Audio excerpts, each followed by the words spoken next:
Hi, everybody. Welcome back. It is so good to see everybody. Here we are. It is March 27th. So 28, 29, 30, 31.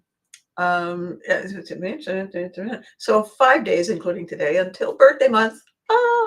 Birthday month. And why is that a big deal? Well, it's a big deal for me because I look at my birthday as the way for me to do a benchmark. What did I do? Where did I go? What did I leave behind? What did I change? What did I shift? What did I keep? All of these things, just a kind of a looking back and a shifting the to-do list a little bit.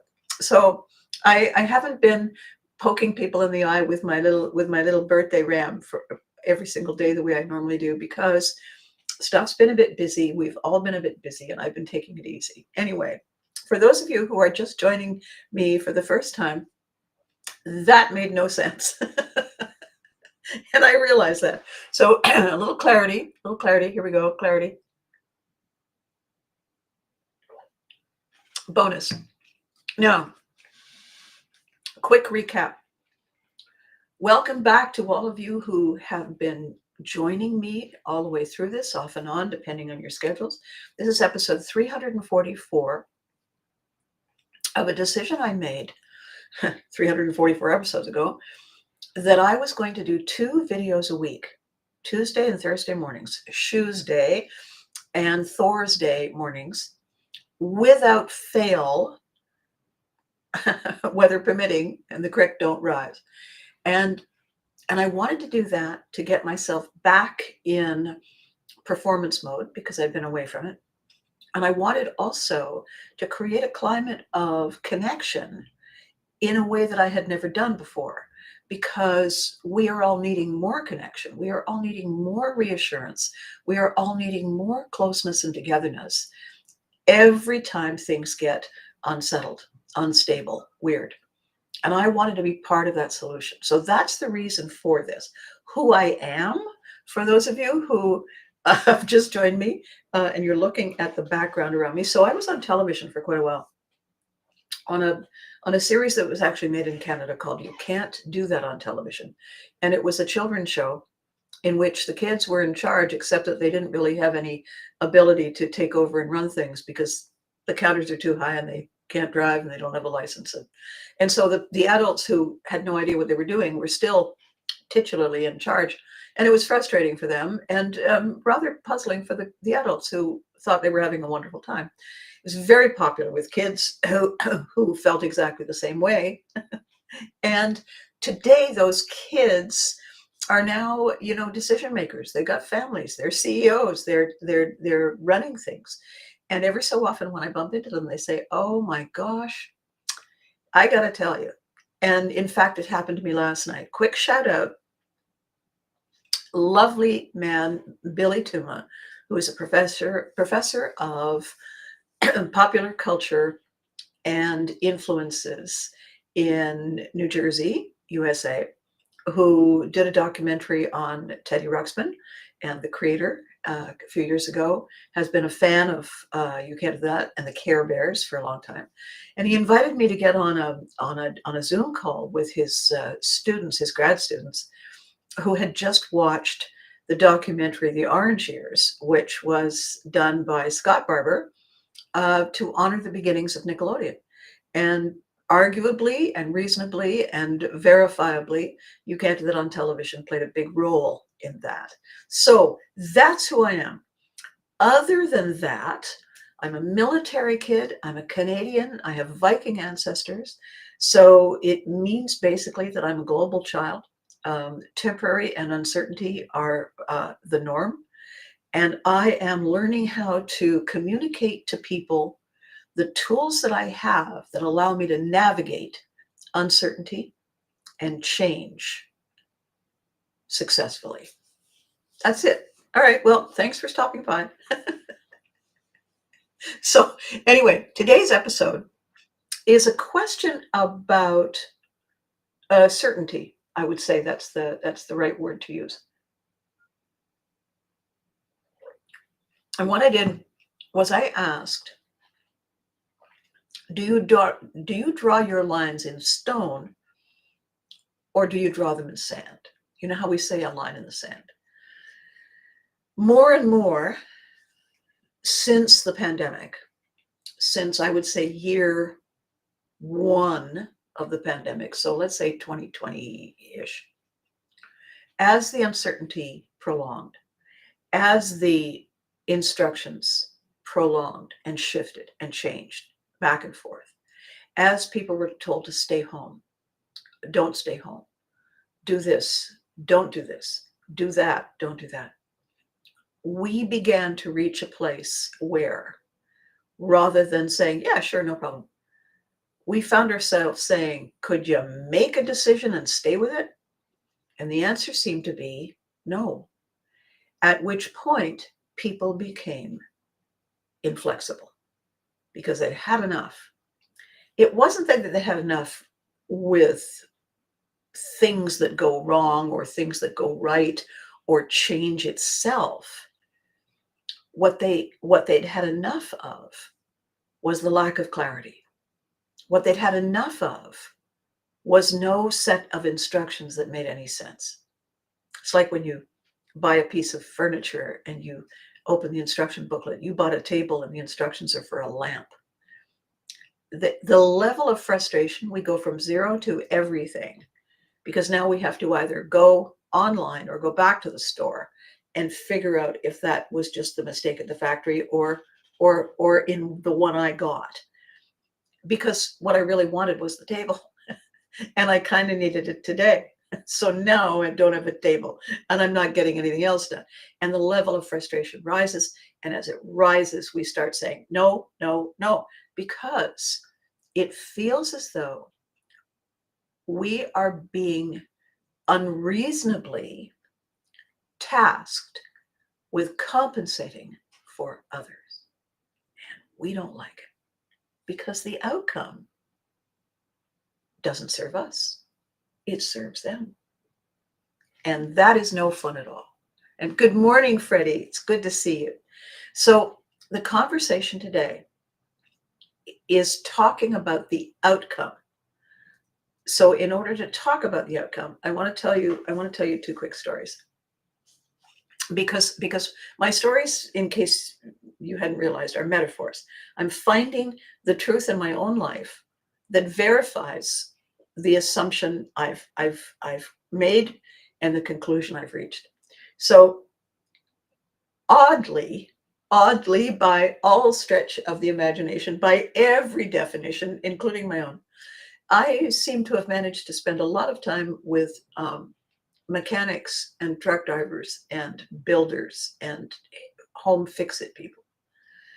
I don't know whether that's to compensate for my I'm good at other things. It just seems to have worked out that way. And there was a turning point in my life when individual 437,906 said, could you just run to the hardware store and get me a 3/8 Fuzit? And I said, yeah, sure. Because I wasn't particularly busy. It was a beautiful day. The car was gleaming and shining and wonderful and clean. And why not? Besides, I could go and pick up a couple of other things. I said, so what do we need? It's a 3/4 inch Fuzit. And I said, okay, how much? He said, well, probably around 20 bucks. All right. Are you giving me the 20 bucks? Fine. He gives me the 20 bucks.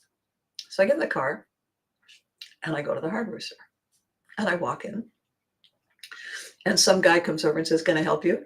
And I say, I have no idea. I hope so. And I said, I've been told to come here today and pick up a 3/4 inch Fuzit. And I have the money. And he said, did you want the titanium one or the zinc? And I said, I don't know. Okay. And did you want it universal or some other word? I don't know. Did you want it with the sprocket or without? And then I heard my voice go, I don't know. I heard it. He heard it. We both grinned. And he said, not exactly your area of expertise. And I said, no. He said, okay, you want to call him? Yeah. So I got on the phone and I said, okay, I'm not going to ask you the questions he asked me. I'm going to give him the phone. And I handed the phone. And this was when it was a phone. And so they talked back and forth. The guy on this end laughed, hung up. He said, okay, I got you covered. And he went over and he picked up something. I have no idea. And he said, you're right, it's $20. And so I left the store. And then I went to another store to do something just for me. And I went in and the woman said, hi, can I help you? And I said, I'm just kind of looking around. She said, okay. And she said, are you looking for anything in particular? Is there an event? And I said, I don't know. I'm just kind of looking. Okay. But she kept staying there. And I said, I'm just looking. And she said, right. And then she said, we have a sale. And I stopped and I said, where will you be when I need you? And she said, oh, right here. And I said, no, I don't need you here. Where will you be? Why? Because I just want to look. And she said, oh, well, okay. All right, I'll be over there. And she went away. Now, what happened? What happened to me? Why did I suddenly become the Red Queen in Alice in Wonderland? And I'll tell you what happened to me. I was pushed into corners by questions I wasn't prepared for. I wasn't alerted to. I hadn't studied. And when I kept saying I don't know or no thank you, they didn't listen. So I went from confident and adventurous to, for me, a remarkably sudden shutdown in 2 stops. And they weren't life altering.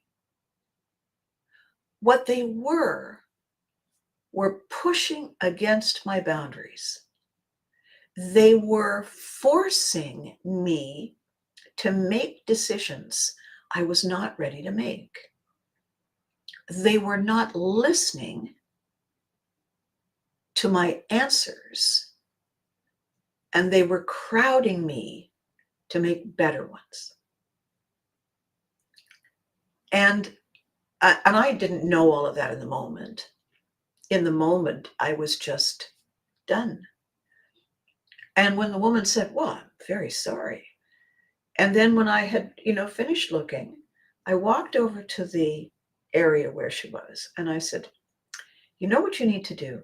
And I apologize for my abrupt. What you need to do is you need to listen. That when the person says no, thank you, that's not an invitation to continue to stand in their personal space. If they say they're just looking, they would like you to go away, but they're too polite to say so. You need to get better at reading the room because you're going to lose a lot of business if you don't. And she said, I'm just trying to, so she wasn't listening. I'm just trying to do my job. And I said, well, then you're not doing your job because your job is to listen to the customer in order to serve the customer, not herd the customer. And she wasn't having any of it. So she was not ready for my criticism. She was not ready for my pushback, even though her whole manner was, I'm going to get her here, get her to do this, because that's how I see my job. And the assumption on the part of the is Abby short for Abigail? or Armageddon? Did you say Armageddon? I can't see it yet. I'm not telling. The guy who hands me $20 and says, go get this, His brain is already someplace else. He's not giving me all the instructions that a reasonable person would need because he's too far down the path. He assumes everybody knows this because he's too far down the path. The person in the store is too far down the path. The guy in the hardware store was pretty funny. he probably had either a lot of sisters or just a lot of women in his life, because he was recognizing, that we were different species in the moment. So what I want to say to us today, us, not just you, but to us, what I want to say to us today is when we feel threatened, we are not filled with joy. When we feel pushed, when we feel unseen and unheard and not respected, we shut down. I'm sorry, it's just it's delicious. Throat's a little dry. Why do we shut down? Because if you can't be heard and seen, and this is very primitive cave stuff, if I can't be heard and seen, then I want to get out of the way because I don't want somebody to kick me out of the cave because I'm annoying, because I have no value, because outside the cave is where the saber-toothed whatnots live, and it could be lunchtime. So what you do is you fight, flee, freeze, hide, comply. Fight, flee, freeze, hide, comply. So we pick one of the primitive survival mechanisms in order to get by. And if you poke at somebody enough, they're going to snap your finger off. That's fight. If you yell really loud, they're going to run away.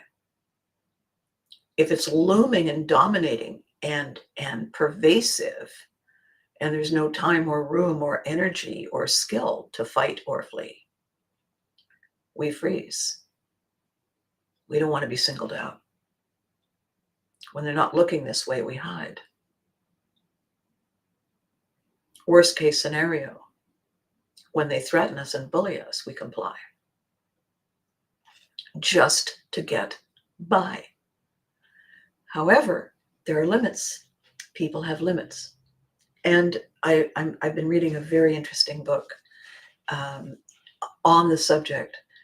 So if I make you laugh, or you see a silly, goofy thing that just makes you smile, or you hear a song that you really like, the whole impact of nostalgia entertainment, you're just in a great space. Everything's good. Everything's flexing. Everything's flowing. Everything's enjoyable. We are far more likely to be gracious. We are far more likely to be generous. We are far more likely to bend the rules. Why? Because we're having a good time, because we feel great. And we don't feel that we have to assert something. When we don't have a consistent diet, a consistent ebb and flow of work and joy, and it's all work, work, work, and it's all stress, stress, stress, and it's all uncertain, I don't know, go away, that flow disappears. The dopamine that we are producing goes into conserve mode, and we become cautious, and we become suspicious, and we become resentful. And the next step in resentful is retribution. You did that to me, I'll show you.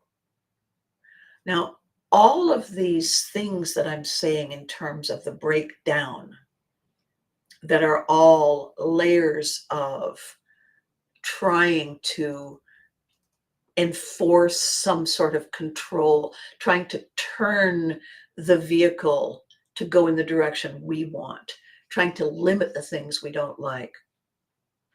These are all defense mechanisms they don't work in the long term because change is constant. Change is inevitable. Change is life itself. And if we decide that we're going to pick a fight with change, we're going to lose. If we decide that what we want is a complete throw that out and start again, is an old expression, throw the baby out with the bathwater, is a rash and foolish act.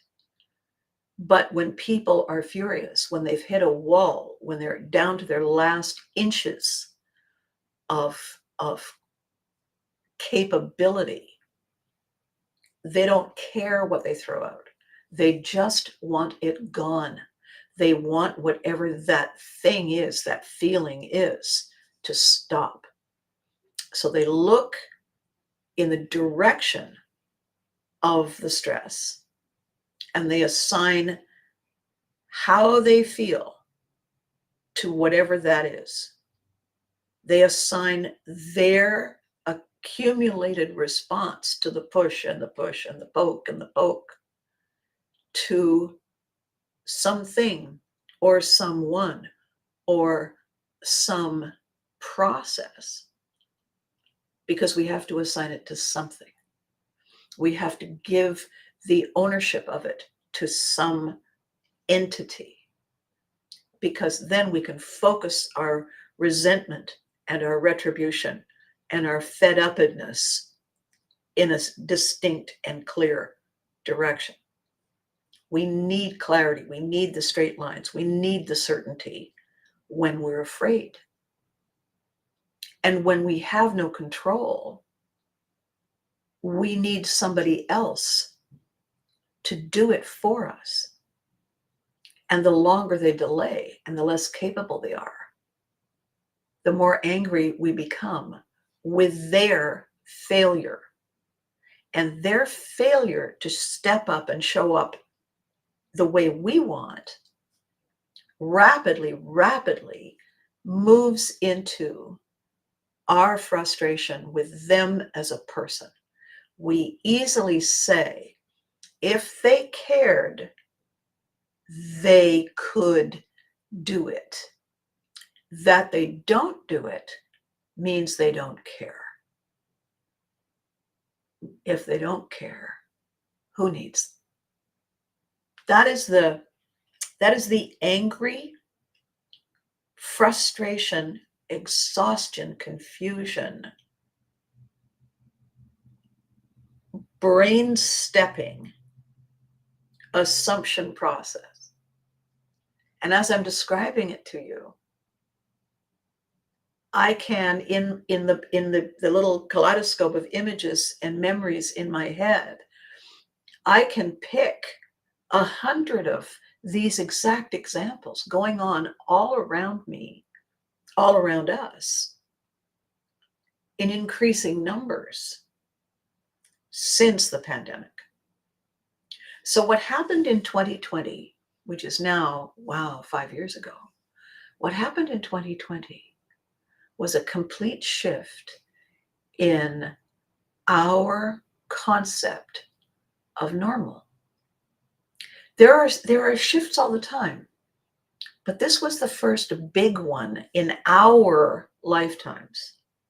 The last time there was a raging, terrifying sequence of events that impacted the entire world was not in my lifetime. Probably not yours. So it was the stuff of legend, not something that we could point to, touch, take a bite out of, kick to the curb. It was just story. And it didn't feel real. I mean, we knew it was real, but it felt over there. It happens to other people, not us. And so we didn't maintain over the decades, we didn't maintain our ability, our readiness, are practiced actions and reactions to cope with that kind of new normal. And so our awareness of it and our skill set involving just gradually faded away. You know, they say you never forget how to fall off a bicycle. You never forget how to ride a bicycle. Yeah, but I got to tell you, when you get back on a bicycle after a long time, yeah, the first 5 minutes are really, really interesting. You can define interesting any way you like. It's not that I forgot this part. I forgot the early learning curve part. When you first learn to drive a car, there's so much going on. After a couple of weeks of practice, after a couple of months of practice, most people, not all, most people, yeah, you know, they can drive, they can have a conversation, they can listen to music, they can be thinking about what they're going to have for supper, because the autopilot part of us that can do simple repetitive actions is taking over. It's allowing us to think and process and plan and do. When we have something happening to us over and over and over, slightly different, slightly different, slightly different, ask the same question, get a slightly different answer. It is the first time for most of us that we are aware, that we experience in real time a conscious understanding of how many of these repetitive habit behaviors are just normally taken care of by that brain back there. This part never has to think about it or worry about it. This part of the brain thinks it's in charge. The conscious brain, don't let your emotions rule your, yeah. Ego brain. Abracadabra. I thought for a second there, Freddie, you'd said Armageddon. It could be a combination of so many. Freddie has asked, is Abby short for Abigail or Abracadabra? Who knows what it's short for? So when we suddenly realize that this brain doesn't know how to do all this other stuff, it's like remember back in the day, you'd go to school and you think everything's cool. You sit down and the teacher says, okay, pop quiz. What? Wait, what? What? You didn't tell us. That's why it's called a pop quiz. Well, I'm not ready. I'm not. That's why it's called a pop quiz. Well, I don't like it. This part of the brain doesn't like it because that part of the brain is usually on top of everything. It's like the maintenance engineer, make sure the fires are stoked and the boiler's running and, whatever it is you ate that didn't taste right, you got rid of in an astonishing way, all that. And you blink, swallow, drive. It is also the part of the brain that has a readiness and response function. That when you get a signal, when your instincts, when your energies sense uncertainty, that part of the brain says, let's pull back, let's evaluate, let's stay very still, see what's going on. This part of the brain doesn't know how to do that. This part of the brain is yelling at people saying, you're not the boss of me. And the rigidity begins. The rigidity begins because we are afraid and we don't like it. Things are uncertain and we don't like it. I had a retriever. I had two dogs in my life. One was a Samoyed. And the other one was a flat coat retriever who spent his entire life completely confused by everything. And when he was confused, he would just sit down because he didn't know, couldn't figure it out. He would just sit down. And then I would think, what are you doing? And the dog would look at me as if to say, I have no idea. I'm going to wait till it passes. I'll get back with you. And the other dog, oh, it's an adventure. So back in those days, I had a one of those wave action water beds, and had some back issues, and so it was nice. The bed's heated, and it's gentle. The Samoyed, her name was Rosie. Rosie would be off doing stuff. Bear, my retriever, would come to wake me in the morning, and he would sit there. And I would gradually hear this noise and wake up. And when he realized that my eyes were open, he would launch himself, 120-pound dog, launch himself from a sitting position beside the bed onto the bed. And then immediately, his entire world became very busy. Because me, Bear, stop. I'm trying, I'm really trying. And then he would get fed up with it and jump off the bed. And I just sit there. He'd clear his head. What was that? I don't know. All right. Are we good? I think so. Meanwhile, the bed stopped moving, right? And he would turn around, and what he thought was some sort of roiling cauldron of mystery and fear was perfectly calm again. And so he would have another moment thinking, oh, well, never mind. Might as well wake mom, jump on the bed again, repeat, and jump off, and clear, turn around. He was always good for 3 tries. 3 tries. Good morning, Kevin. Try riding a bicycle with bad knees. Yes. Yeah. My dad taught me to ride a bicycle backwards. He taught me to sit on the handlebars facing the back, with my feet going the other way on the pedals, holding onto the handlebars and looking over my shoulder. My mother saw that happening and ran out of the house and screamed, and I fell off the bike. My dad said, "What are you doing? What am I doing? What are you doing? You could kill her." You see, these stories of my life, my life today is starting to make more sense to you. So Bear would eventually go and walk away, clomp down the stairs, and wait for me to come down. Because after 3 tries with that waterbed, he had it. Point final. He was done. That dog, in that moment, me in the hardware store, me in that other store, drawing a line in the stone with the clerk, going home and drawing a line in the stone with my mechanic friend, my mother drawing a line in the sand with my dad. The line in the sand is not their instruction to us. It is the canary in the coal mine telling us where they are.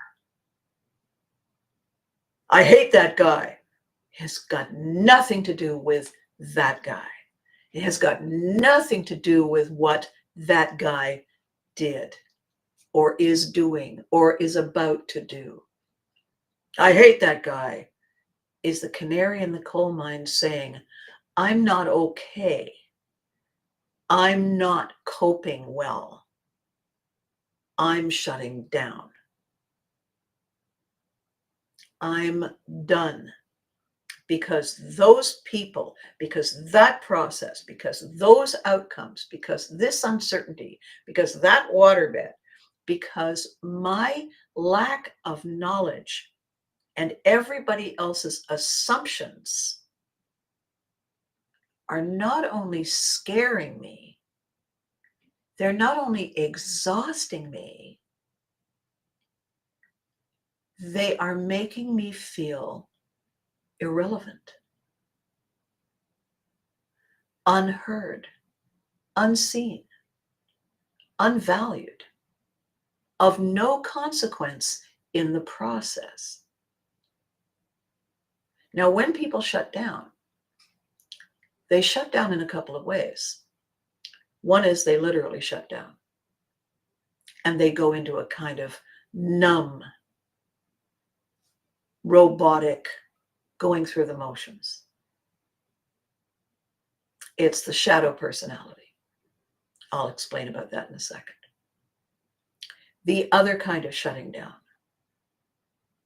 is the shutting down where talking is over, no more nice guy, picking up a stick. Because the thought process is, you're going to hear me in a minute. Can you hear me now?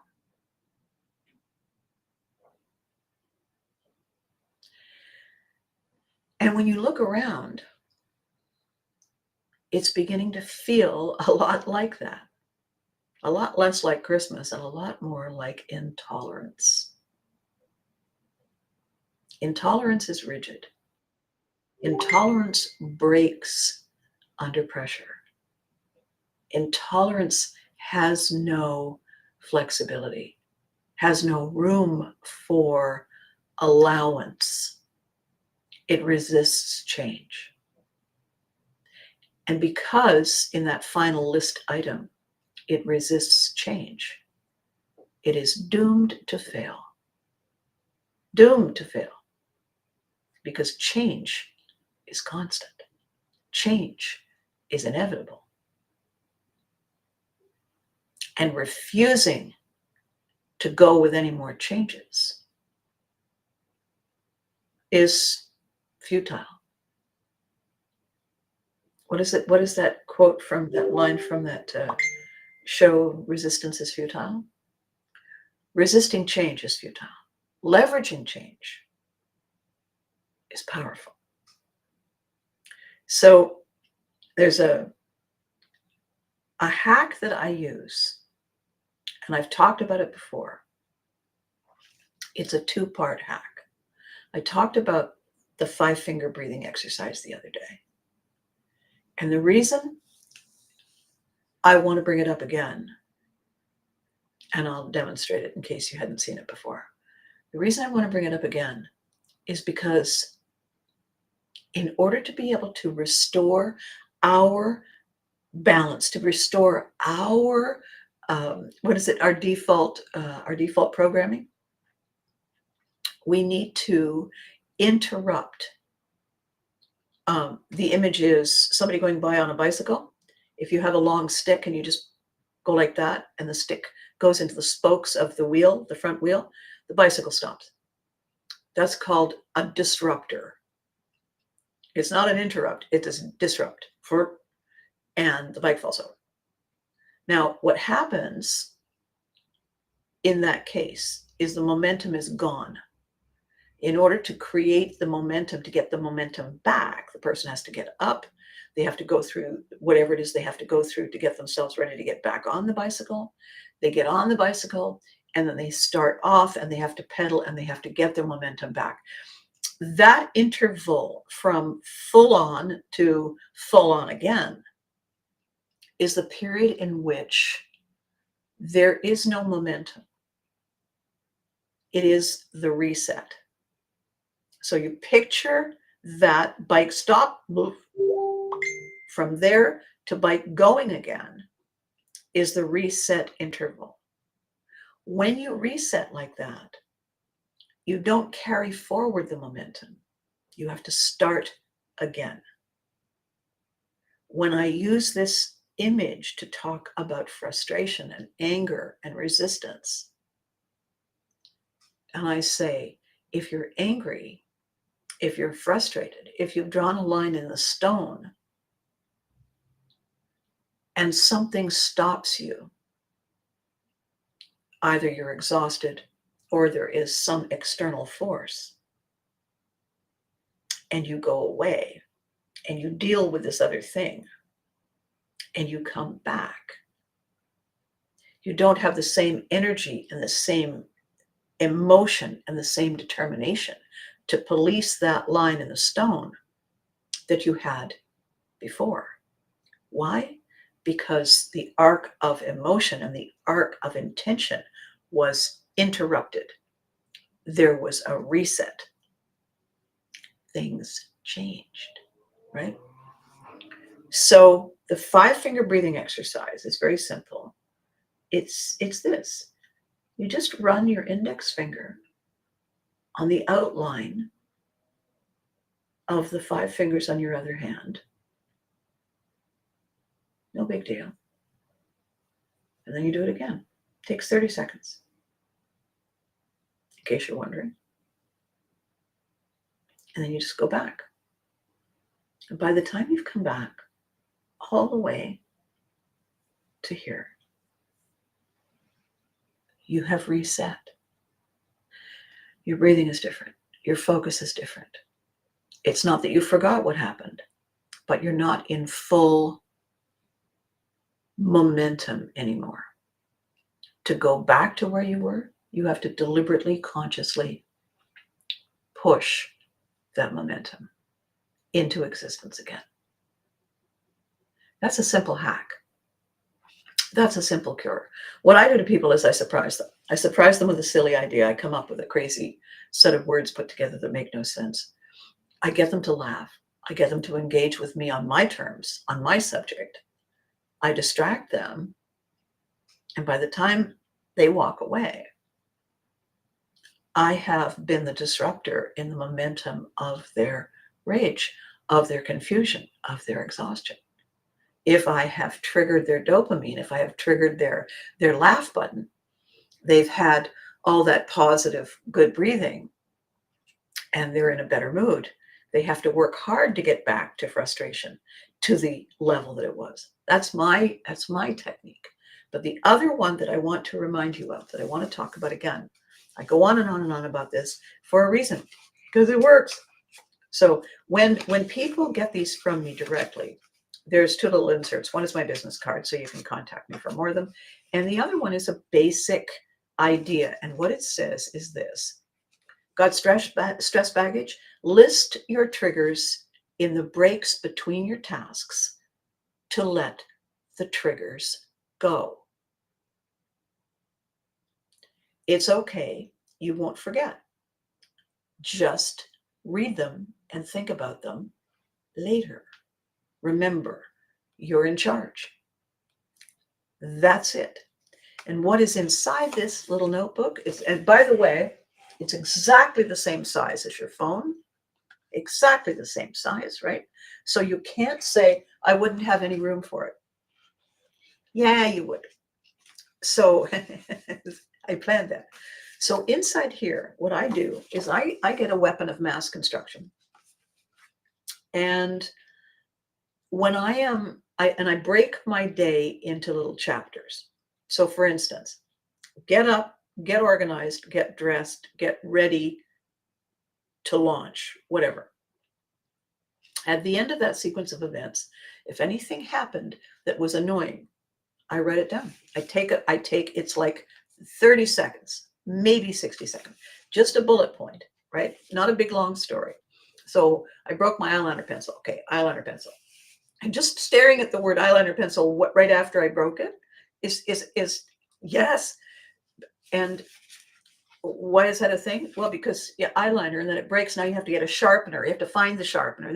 Now you're late. Now you're distracted. Now you do the next thing incorrectly, and now you're right. So you write down eyeliner pencil, and then something else happened because you were in a hurry. So you broke something, shoelace or whatever. You write that down, shoelace.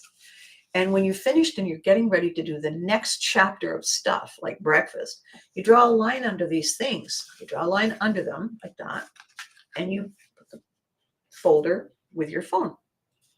Make breakfast, get ready, get set to go. Just as you're leaving the house, did anything go wrong? Did I spill the milk? Did I put the coffee urn back in the cupboard instead of put the milk in the cupboard and I put the coffee urn in the fridge?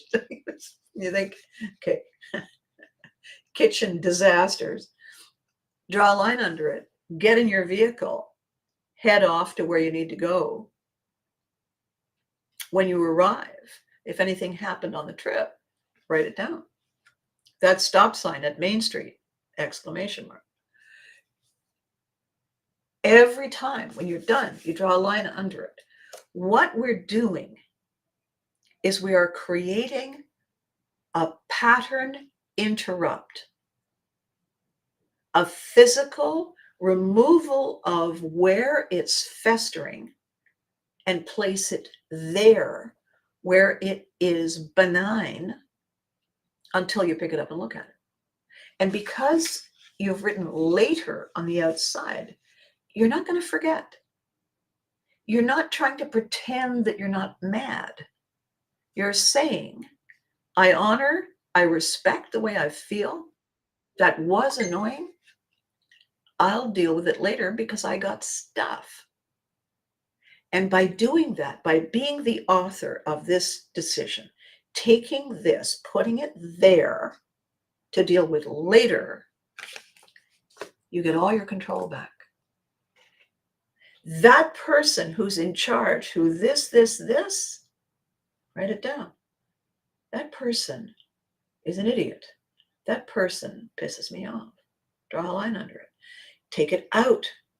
Take it out of you. Put it on the page. Put it away. You won't forget it. The thing is, you don't have to think about it now, and you don't have to allow it to color and shape and shade and confine your focus, your attention, your creativity, your purpose. You'll deal with it later. That person and their behavior, those things and those outcomes do not define me. I define me. Those things I wrote down, I get to define when I deal with them. They are not going to define how I live my life in this chapter. I don't think so. So good morning, Daniel. So when you have the ability to exert your small measure of control over the externals, just to the extent that you say, yes, issue, not now. I'm busy. Issue later. And when you can go through your day choosing what is allowed to stay and what is firmly told later, you regain all of the control.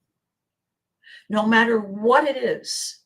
Kevin, if you're still watching, listening, you have issues, with things breaking and situations going wrong and weather and whatnot, things taking too long, parts ordered, stuff just not working.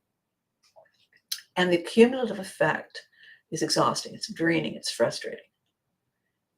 If you take those things, because yes, you still have to order the part. Yes, you still have to this. Yes, you still have to that. But you don't have to do it now unless you choose to do it now. How do you make that determination? You put it in the later folder. If it is an immediate thing, fine. But if you've delegated all the other things that are not immediate, that they are just kind of that, delegate that for a later. Then you have room to handle this. And you have the confidence to handle this because you're in charge. You know who heard you? You know who saw you? You know who valued you by doing this? You did. And you are the most important person in this equation because you're the one who's with you all the time. When you leave this conversation with you and you go out to interact with other people, if they came to see you, they're the most important person in the room. You give them your full attention. They appreciate it because nowhere else did anybody give them their full attention. And you say, I'm going to give you my full attention to the best of my ability because I know how it feels to be ignored. And every single person in the room, if you ever do that one time, every single person in the room, you can see it, you can feel it. They all go, yeah, well, thanks. Now those are the little weird reawakenings of the positive endorphins saying, wait, what? Me? Cool. And that changes everything. That begins to erase intolerance. That triggers the first shoots of possibility. Because I'm not saying we don't need to or shouldn't create boundaries. I'm the big fan of the heart-shaped line in the sand, saying, I will love you from afar. It's not healthy to love you up close. There are people that we say, this is unhealthy, goodbye. There are other people we say, it's not working. If it's not working for one of us, it's not working for both of us. Therefore, it's not working. So it's over there because life, love you from afar, heart-shaped line. What we want to do, what our immediate, intermediate, and end game goals are, is confidence, is excitement, curiosity, passion, is readiness, resilience, and a feeling that we are part of the bigger thing. Not an afterthought kicked to the curb by people we don't even know. This is the goal. If you are drawing lines in the stone, you know it. When you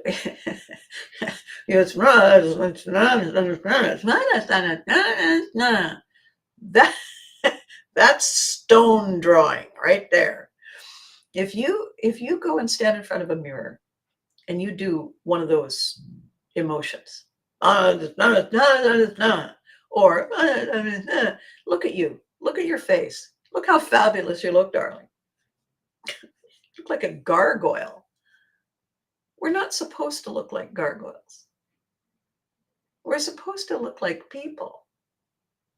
If, on the other hand, you think of something that you really like, without outcome, oh my God, when you walk by a bakery and you smell the fresh baked whatever it is that smells like that, you think, oh goodness gracious. Walk by a pizzeria, oh my goodness. Walk by right.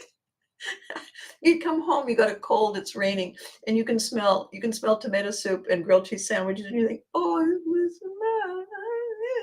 right. And then go look in the mirror and you're just all this. This is what we're made to be. We're made to be this. We're made to be able to say, let's talk about that. It's perfect. I do it all the time when I say, are you listening to you? What is wrong? Did you bump your head this morning? That makes no sense. I do those things to, like a kettle, a steam kettle, right? And when the water's gone through boiling and now there's steam and it's a whistling kettle.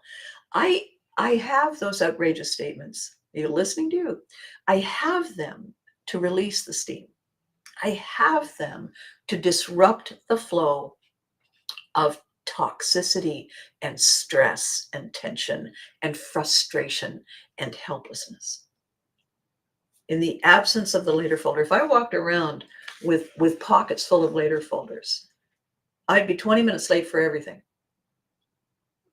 Because I'd be saying, here, please, no, take this. This is how it works. Got a pen? No? Oh, I have to carry pens. Show them how it works.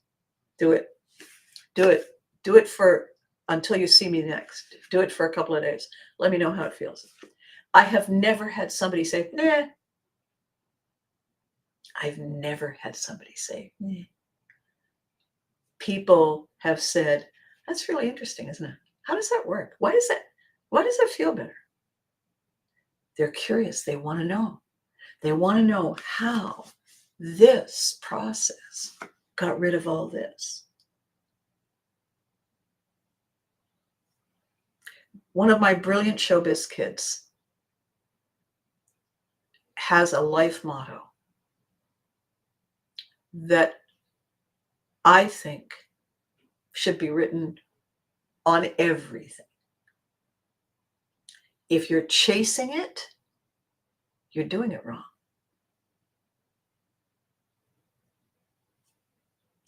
If you're chasing control, if you're chasing a feeling of safety and sanctuary, If you're chasing relevance and recognition, you're doing it wrong. You're looking for external acceptance. You're looking for external validation.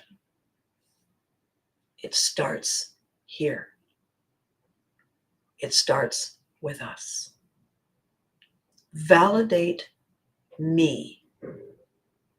And then we'll talk about that. We'll talk about that. We'll talk about that. When I went to the hardware store that day, I was blindsided. It wasn't life-threatening. I was blindsided, though.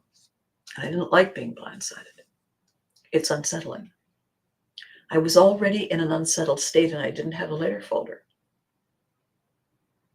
The clerk in the store rectified it, but the unsettled feeling was there, that I was walking around with not enough information to be capable and competent. That's very unsettling. I went into the next place. In the next place, the person wouldn't get out of my personal space, wasn't listening to what I said. So I was unsettled. And then I felt attacked. So I reacted. I didn't simply react to the person who didn't take no for an answer. I reacted to the cumulative effect because I didn't have a way, a conscious way, a deliberate way to release it, to let it go. So the later folder is brilliant. A disruptor like the 5-finger breathing exercise is brilliant. Requires no tools. We come equipped. Batteries not necessary. We deserve, and more than deserve, we require the fuel it takes and the trigger mechanism maintenance we need to remove drag and remove resistance. We need that. And we are the ones who get to make the decision to prioritize that. That is the essence of essential self-care. Clear the decks. It's round two. It's round two. I'm seeing quite a few of these little short videos recently of scenarios in the open sea where whales and dolphins and porpoises and ships are being cleaned, scraped of barnacles that have gathered. So in looking that up, because they're hosing them and they're putting some kind of chemical and then they're using a brush and all that sort of stuff. In looking it up, two schools of thought. One is, for the centuries, the animals have taken care of themselves, leave them be. First, do no harm. What is the mission statement in Star Trek? To observe and not engage and not alter. What the issue is with creatures that hitch a ride, in some cases they're beneficial. You know, if you have these tough-shelled barnacles on the outsides of a fish, it's difficult for a predatory fish to attack as successfully because, by the way, crunch, ow, and the fish, the attacker, may not be successful, may just go away. However, the creature with the whatever it is that is hitching a ride is attaching to the whale, to the porpoise, to the dolphin, attaching to the polar bear, attaching to the penguin, attaching to the animals. Free ride. It's a parasite. It's a clinging vine. And the reason for action is that those add-ons create drag. Drag in aircraft, in momentum vehicles slows down the efficiency of the vehicle. If you have drag on a boat, the boat can't go as fast as the boat is normally capable of going. You have drag in a car. If you have too much weight in a car, it can't achieve the speeds. If you have drag on an airplane, it compromises its ability to defy gravity. You have to burn more fuel, push the engine harder in order to achieve its normal output, its normal optimum performance. Why are we allowing the parasites? Why are we allowing the stress barnacle to make a home on us? I know what we're giving the stress barnacle. What exactly is the stress barnacle giving back that is of value? And the answer typically is not much. You? So good morning, Rhea. So when we are looking at intolerance, intolerance is not a beginning. Intolerance is an outcome. Intolerance is a result. It is a destination. We can alter our course. We can recalibrate our GPS. When we look at the trigger warnings, the big trigger, the big recognition factor that this is happening all unawares around us is we feel a tightness in our chest that's not a heart attack. We feel a tightness in our shoulder muscles. We feel a tightness, a clenching in our jaw. And we don't breathe well. And there is nothing we are actually enjoying because we're not fully present. All these muscles, all these signals, all these indicators are trying to tell us that we are multitasking. We are trying to do this and live in a state of intolerance. And you can't do both well. So my question, do you draw your lines in stone or sand? Your answer tells you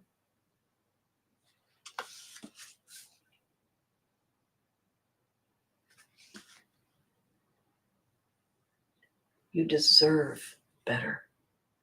You deserve joy. You deserve recognition. You deserve curiosity and gratitude. So I want you to try something. We appear to be having an ice storm this weekend. Ice storms are difficult. And the reason they're difficult is because usually it's ice we can't see. It's called black ice. And so our whole bodies are tensed in anticipation of uncertainty, tensed in anticipation of unwanted outcome.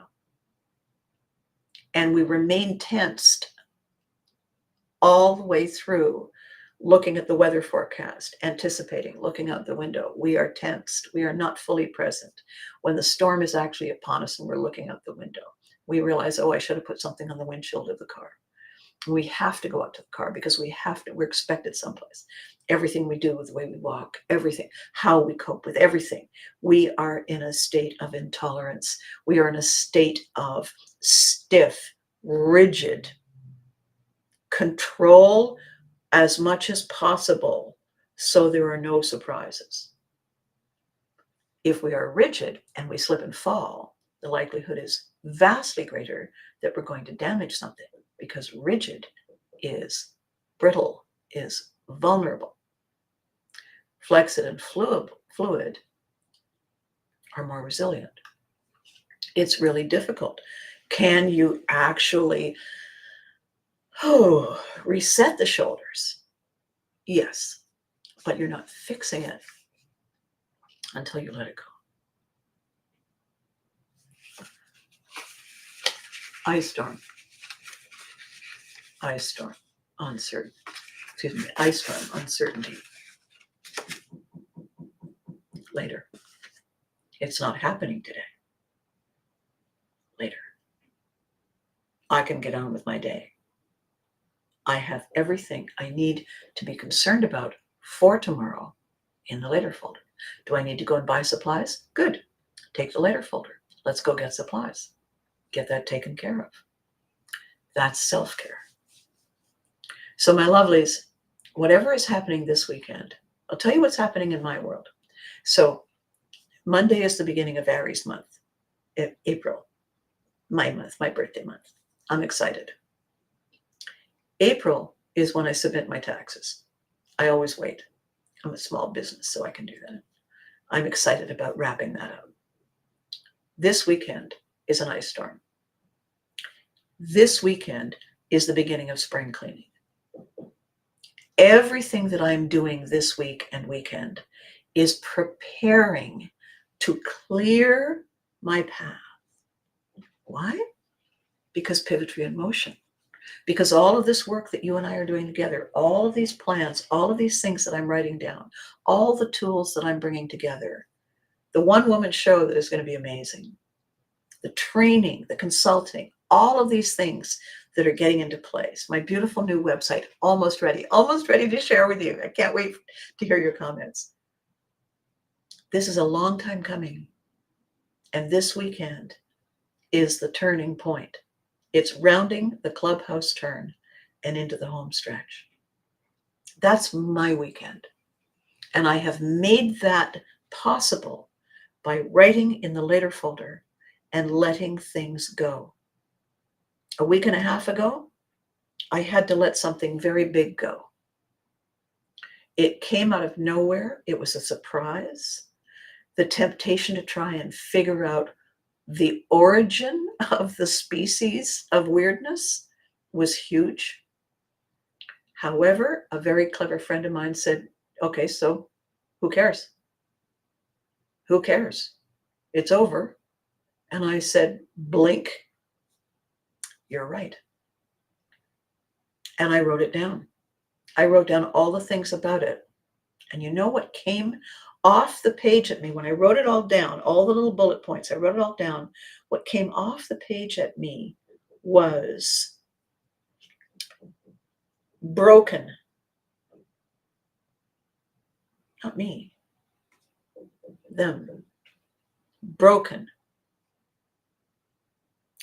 And every action and impulse and decision was predicated on whatever was broken. It's not my job, not my responsibility, and of no benefit to the outcome to invest a great deal of time to find out what was broken or why, because that's not my path. That's their path. I let it go. I said, that's a shame. That's a shame. Now then, where were we? Literally is what I said. And everything felt better. Everything felt wider and cleaner and clearer and more exciting. I'm not telling you that I did this and la-di-da, you should too. I'm telling you that I have spent my entire life practicing to get gooder at this, to learn the lesson each time, see where I forgot certain steps, and and ignored certain triggers to get incrementally gooder each time. And each time I achieved that sense of, okay, now what? I felt tremendous gratitude for a job well done, a job well done. Thank you, thank you, thank you to the universe. Thank you, team. We're in this together. If I can do that with all the help that I get, you can do that. And if you need the help that I can bring, you know where to find me. You can reach out. We can figure out how to give you the tools and the techniques and the practice time. And it's not like, oh, I got to do 50 sit-ups. No. Simple win. Immediate results. No long involved training. You need a folder and a weapon of mass construction. And I advocate for the actual physical writing down for a reason. When you write it down, you are touching the page. Your hand to the pen, to the page. Writing, it is leaving you and going there. Very helpful. Okay, so with that said, oh my goodness, I've run long. With that said, I'm wishing for all of us a de-escalation. I'm wishing for all of us an opportunity to say, what exactly is in it for me to be so angry? What exactly is in it for me? What does the rage give me? I'll tell you what the rage gives you. It's a rush of adrenaline. It's a bungee jump off a perfectly safe bridge. It's a driving fast, hoping I get through that little hole in the traffic before something hits me. It's the race against time, hope I make it. Adrenaline rush. It's not healthy to keep doing that, even though it's exciting. There are other ways to be excited that are positive and don't leave scars. And I want us to realize, to focus, to discuss that as what we are seeing in the news, what we are feeling in meeting places, in traffic, in stores, this intolerance, this line in the stone, make me. We are better than that. We are bigger than that. We are smarter than that. We are more talented than that. We are infinitely more creative than that. And we are brilliant at that. So that's what we should do. Instead of limiting, we can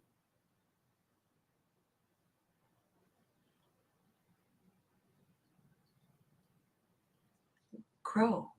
We can change. We can prosper. And I'll help. Okay, so here's the drill. A lefty, absolutely. You know, Bruce, just before I go, many, many years ago, I was remember when you would buy groceries, you could write a check? I was writing a check for groceries, and the woman said, oh my gosh, you're so good at that. I'm looking up. What? Well, using your pen in that hand.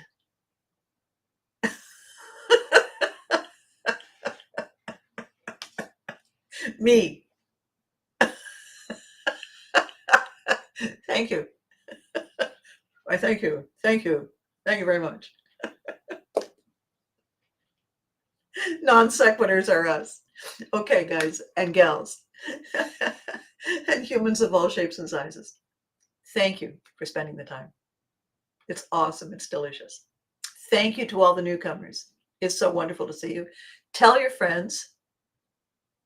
And be sure to come again. I'll be back on Tuesday, at 10 o'clock Abbey, New York time.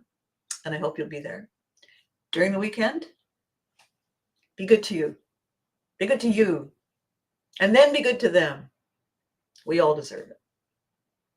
Okay? Thank you for watching.